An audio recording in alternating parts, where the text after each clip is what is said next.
Salut Molière, ça va? Ouais, et toi? Super, ça fait super longtemps qu'on s'est pas vu. Ouais, bon bah moi ce soir je stresse parce que j'ai eu une interview. Donc, T'inquiète pas, t'es Molière, franchement tu vas y arriver. Attends, mais j'ai vu que t'avais une scène. Ah c'est vrai, je te laisse. Bonjour, aujourd'hui on se retrouve pour une nouvelle interview avec un personnage très important de l'histoire du théâtre, Molière. Bonjour Molière. Bonjour madame. Ravi de vous émettre. Alors aujourd'hui vous êtes ici pour que vous répondiez à quelques questions que tout le monde se pose. Vous êtes prêts? Oui. Alors, donc, vous pouvez nous révéler votre vrai nom et nous dire où et quand vous êtes né? Oui, pardon. Mon vrai nom est Jean-Baptiste Poquelin. Je suis née en 1622 à Paris, oui. Et j'ai été baptisée le 15 janvier 1622 à l'église de Saint-Eustache. Quelles études avez-vous suivies? Et à quel métier vous destinez-vous avant de vous orienter vers le théâtre?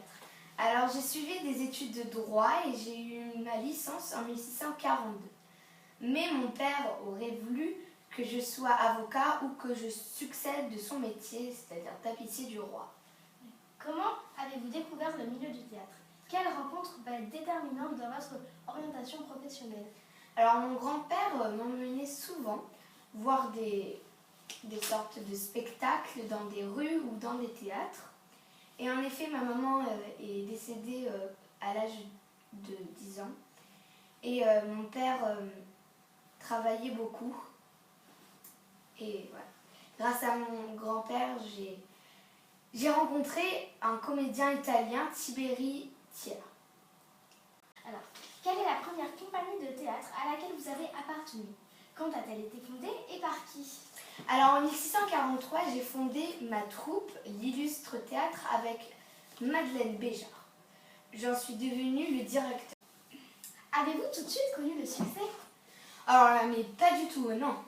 Les débuts ont été difficiles, si bien que nous avons dû quitter Paris en 1645.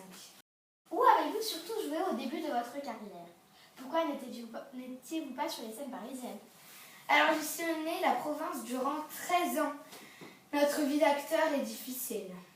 Il faut savoir échapper à la censure, affronter les jalousies et séduire un public souvent un petit peu difficile. D'accord. On rappelle qu'à cette période, vous avez été protégé. Qui était votre protecteur? Le prince de Gonti et le gouverneur de Normandie, alors à mes débuts. Lors de votre retour à Paris, qui vous a pris sous sa protection? Alors en 1658, nous rentrons à Paris et le roi Louis XIV en personne assiste à l'une de mes représentations et me prend sous sa protection. Quelle pièce avez-vous joué la première fois devant le roi? Qu'a-t-il alors fait pour vous permettre de jouer plus facilement? Alors j'ai joué Les Précieuses Ridicules devant le roi qui va aussitôt m'attribuer une salle, le Petit Bourgeois. J'obtiens également une petite pension. Vous vous êtes ensuite marié. Pouvez-vous nous rappeler ici le prénom et le nom de votre épouse? En 1662, j'ai épousé Armande Béjart, qui a 20 ans de moins que moi. Mais bon, je sais, c'est énorme. Nous avons eu un fils dont le parrain fut Louis XIV. Malheureusement, notre enfant est décédé 10 mois seulement après sa naissance.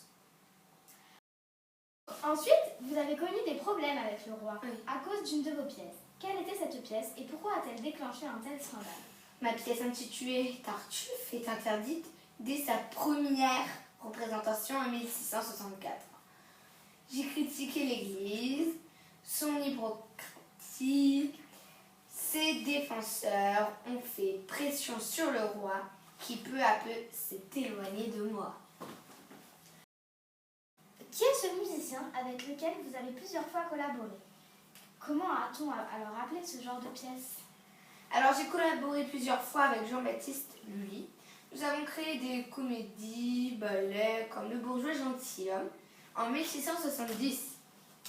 D'accord. J'ai entendu une rumeur, comme quoi vous seriez un très bon musicien. Ah non, si on parle de ces guitares, c'est... non, parce que ce ne sont que des décorations. Allez, vous allez me faire une Non, petite démonstration. non. Vous avez collaboré avec un très grand musicien. Oui. Vous me faites une petite démonstration. Bon, si vous insistez, hein, c'est pour vous oui, c'était fait exprès. Petit tour. Ouais. Alors, ce morceau est le plus beau que je connaisse.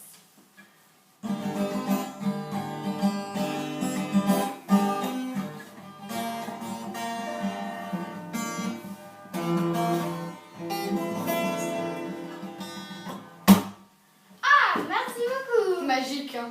Oui, magique. Vous en voulez pas un autre? Non. Pas un autre? J'en ai les larmes aux yeux. Oh. Désolée, je n'ai pas fait. Oui, mais c'est là. Je sais que je joue très bien.